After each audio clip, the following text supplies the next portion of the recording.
morning, afternoon, evening, wherever you are, and welcome to Global Atheist News Roundup, dateline 15th of June 2024. This week's headlines. Emergency service workers made a public tribute to their colleague who was killed by the Islamist stabber in Germany last week. Non-combatant Gaza voices rarely get heard. We put one on screen. The growing Islamist problem in the West features a White House incident. A Danish politician was confronted by a Pakistani Muslim. UN Watch's case against UNRWA was brought before the US Congress. Pope Francis used homophobic slur for gay men again, second time in just weeks. Southern Baptists vote to add only men pastors words to their constitution. The vote was lost. US Catholic bishops apologized to Native Americans for abuse. Pope Francis hosted the equivalent of a conclave of comedians. And an old joke seems to be coming true. In a tribute to their colleague Reuven, who was killed doing his job trying to arrest a Muslim stabber, emergency workers in Germany walked a heart with an R in it. See this video.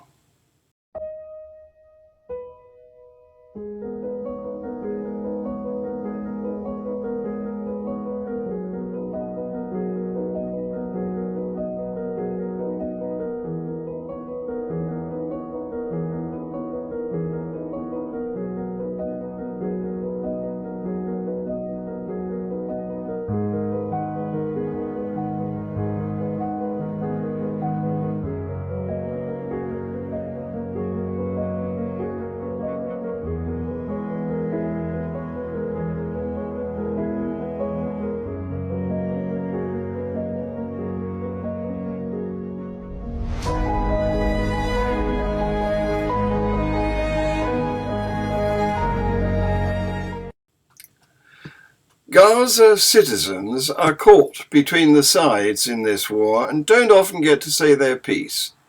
See this video. الشعب كله مدني وحمد العالم انه احنا وحوش واسود احنا ولا حاجه اولادنا ماتوا حياتنا كلها اتدمرت رجعتونا 500 سنه لورا وعدتونا في حلم الدوله اللي كله كذب وكذب احنا قاعدين بنموت. Thousands of pro-Palestine protesters and activists set off smoke bombs and flares as they tried to surround the White House. Another video.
Network stands here today, along with all of those of consciousness and of humanity, and all who demand the red line for Biden and his administration, and to demand a stop to this genocide they are inflicting on Palestine with their Zionist partners.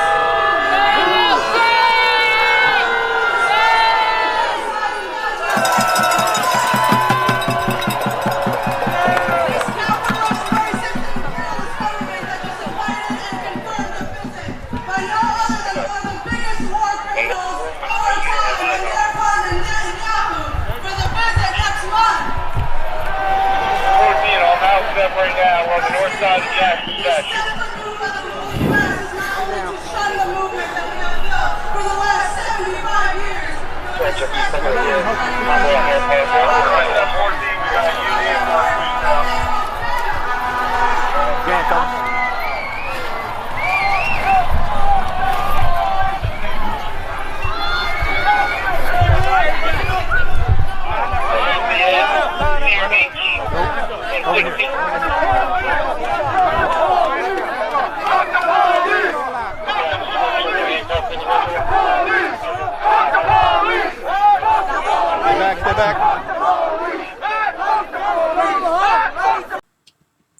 A Danish right-wing politician was confronted by a Pakistani Muslim.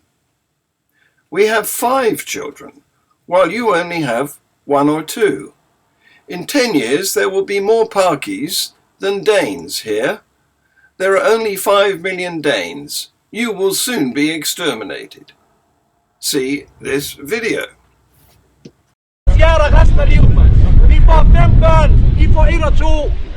Om 10-15 år, så er der flere pakker, end der er danskere i det her land.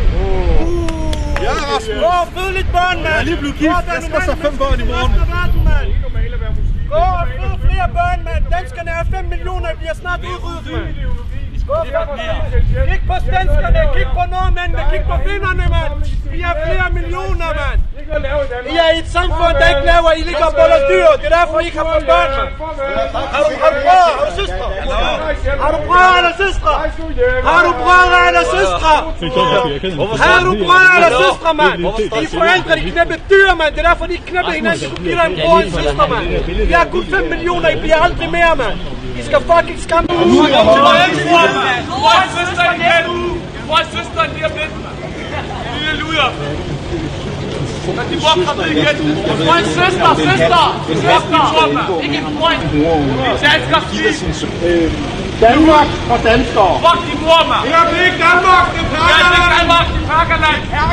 Det er Perkerland! Altså, hvorfor skal jeg tilføje noget? Det er klart, hvad de forholder sig. Det er Perkerland, det her! Lov til jeres land! Du får Perker, forstår du det? Lov til jeres land, mand! Hvad fuck er du, mand? Lad fuck også, det var skide på. The United Nations Relief and Works Agency for Palestinians in the Near East was disgraced for collaborating with Hamas at the US Congress. Another video. Chairman, ranking members, members of the committee, thank you for inviting me to testify today. For years, we've been told by UNRWA and its supporters that the agency performs life-saving work and that its teachers offer Palestinian students an education that promotes human rights, tolerance, equality, and non-discrimination. Today, more than ever before, and I mean literally today, in light of the bombshell news reports in yesterday's Wall Street Journal, Reuters, and elsewhere, we now know this has been a lie.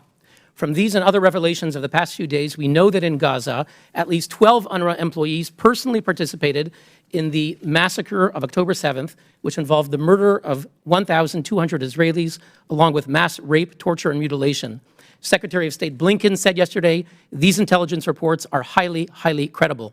The world also learned yesterday that 1,200 UNRWA employees in Gaza are part of Hamas or Islamic Jihad, meaning actual operatives within the political and military organizations. Finally, an estimated 6,000 UNRWA employees, being half of the workforce in Gaza, have close family members in these terrorist organizations. Now, UNRWA's top donors, the United States, Germany, Britain, Canada, and many others have just announced they're freezing funds. Now, accordingly, I've come here from Geneva to bring before the Congress our case against UNRWA. I've come here to ask the Congress of the United States, which is the largest donor to UNRWA at over $300 million a year, to not just suspend, but to end the funding for good, and to take the lead in dissolving an organization that is riddled with incitement to hate, involvement in terrorism, and the perpetuation of war. Members of the committee will find all of the evidence that I present here on our website at unwatch.org under the case against UNRWA. Just weeks after apologizing for using a homophobic slur, Pope Francis used the same word again during a closed-door meeting on Tuesday Italian news agency ANSA said. Citing unnamed sources at the meeting, they reported that the Pope used the offensive term during a discussion with nearly 200 Roman Catholic priests at Rome's Silesian Pontifical University. Francis had used the same derogatory language for gay men once before, during a meeting with Italian bishops on May the 20th. At issue then was whether gay men should be allowed to enter the seminary. Just 8 days later, the director of the Holy See press office, Matteo Bruni, issued a rare apology, saying that the Pope had never intended to offend or express himself in homophobic terms, and he apologizes to those who felt offended by the use of the term. Bruni said the pontiff reiterated the need to welcome and accompany in the church those with homosexual tendencies, but that the Pope had also urged prudence in admitting gays into the seminary. Bruni's statement made no mention of the Pope's use of the offensive remark. In both of the relevant meetings, Francis was clear in his stance that gay men should not be ordained. Although he's been credited with welcoming members of the LGBTQ community into the church during his 11-year papacy, he has not been welcoming to gay priests. In 2005, the Vatican released a document stating that the Church cannot admit to the seminary or to holy orders those who practice homosexuality, present deep-seated homosexual tendencies, or support the so-called gay culture. In 2016, Pope Francis upheld that position. Southern Baptists failed to adopt a change in their constitution that would explicitly state that only men can be any kind of pastor in affiliated churches. On Wednesday, June the 12th, 61.45% voted in favour and 38.38% against the motion to deny women the opportunity to become pastors. That didn't meet the 2/3 tally required during the second day of the 2-day annual meeting of the Southern Baptist Convention. Last year, they voted overwhelmingly after it was proposed by a Virginia pastor who said that the measure would bring clarity that a Southern Baptist church holds the Bible's teachings and our convention's beliefs.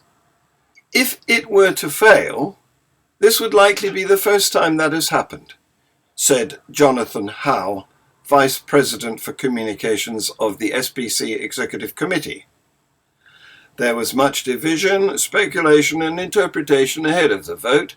Some churches left the SBC before the first vote on the amendment was taken, and there were concerns, including among African American churches, that more would leave if the new amendment became law.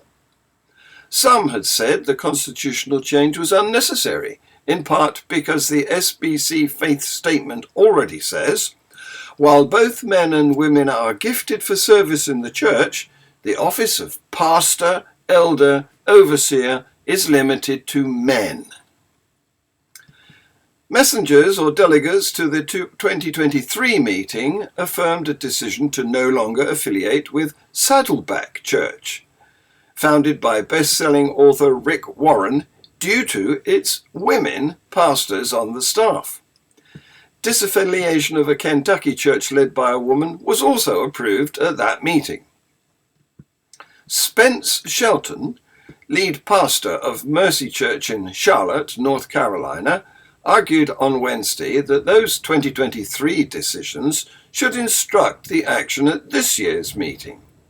We showed last year we have an effective mechanism, he said. Why would we go forward with something that we are not unified in?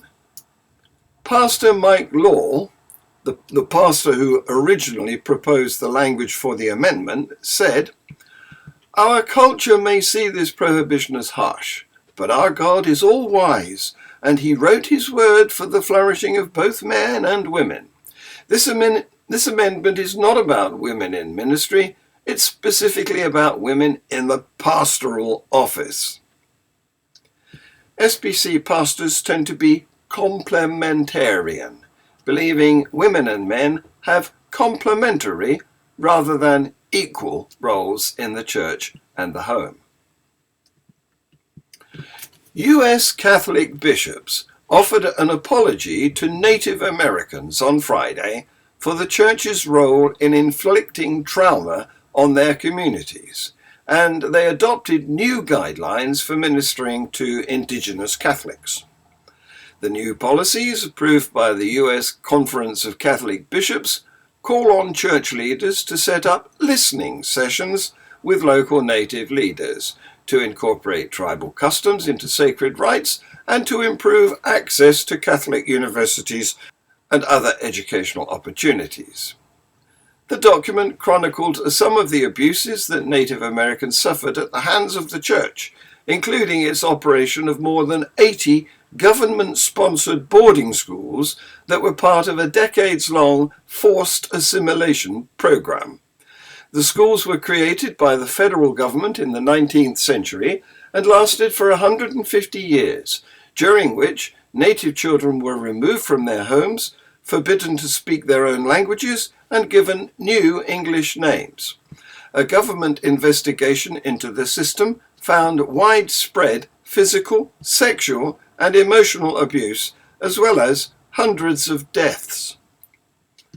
The Church recognizes that it has played a part in traumas experienced by Native children, the document said, saying that these tragedies led to addiction, domestic abuse, abandonment, and neglect that harmed families.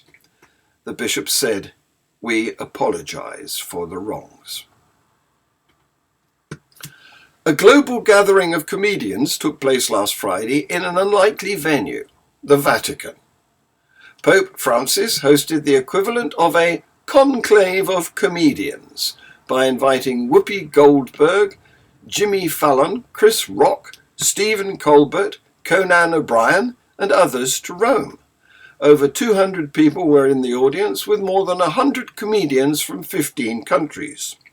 The 87-year-old pontiff is known for his sense of humour. He likes to crack jokes with people he meets, often telling them with a smile, "Please pray for me, not against me." He has repeatedly emphasized the importance of having a sense of humour, saying it is something that he prays for each day. A sense of humour lifts you up. It shows your life is short and to take things in the spirit of a redeemer, Francis once said in an interview. It is a human attribute, but it is the closest to God's grace. Others from the US contingent include Tig Notaro and Jim Gaffigan. Gaffigan and Colbert identify as Catholics, while Fallon and O'Brien were both raised in the Catholic Church. Father James Martin, a Jesuit priest sometimes dubbed the Colbert Reports chaplain, was also due to attend the meeting. Pope Francis is going to meet me at the Vatican? Am I excited? Is the Pope Catholic? He joked. We're going to end with a joke. An Arab Muslim boarded a taxi in London. He said aloud to the taxi driver, "Brother, please turn off the radio, because music is haram, especially Western music, which is the music of the disbelievers and did not exist in the era of Muhammad." The taxi driver politely turned off the radio, stopped the taxi, and opened the door. The Arab Muslim asked him, "Brother, what are you doing?" The taxi driver politely answered, "In the era of Muhammad, there was no taxi, there were no bombs, no loudspeakers in the mosques, no suicide bombers, no AK-47s, no taxis, so shut up, get out and wait for your camel." This has got a video punchline. See this. She don't wanna fuck with rejects. I'm in the season, blow like breeze. I don't care if you think you're famous. Meet in Greece, I'll show you the greed. That's literally actually. Following this news, Tercia and I will be chatting with Peter Harrison, a New Zealand computer guru who has held a number of atheist posts. You can join in by text. This has been Global Atheist News. Please like, subscribe and share. Thank you for watching.